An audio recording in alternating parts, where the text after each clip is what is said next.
Apple's iOS 17 is almost here, bringing with it a number of new features and improvements over previous generations. One of the most interesting and advertised of these, of course, is the ability to set new contact posters, which will show up when you call someone else. It's a pretty neat feature and updates the incoming call screen after years of remaining pretty much the same. Here's how to use the feature. Now, you'll be prompted to first set up your contact poster when you first upgrade to iOS 17, and we'll run through how to do that next. In case you want to go back or edit it after the fact, simply head to the Contacts app, then find yourself.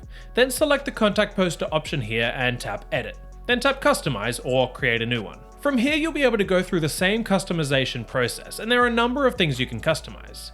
You'll start by selecting to take a new photo, using an existing photo, using an emoji, or using a monogram, which is basically just text. I'm going to choose to select a photo, then select this photo right here. Next you'll be able to change the text style by tapping on your name and selecting the font, color of the text, and blockiness of the text.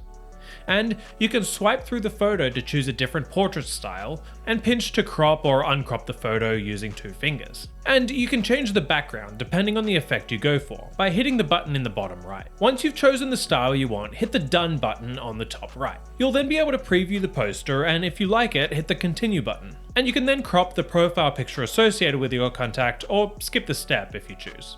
And you're done. You can also create contact posters for others if you want. When you do so, you won't see the contact posters that they set for themselves, just the one that you've created for them. To do so, follow the same process but head to their contact in the Contacts app instead. Thanks for watching this video, and if it was helpful for you, please hit the like button and subscribe. See you in the next one.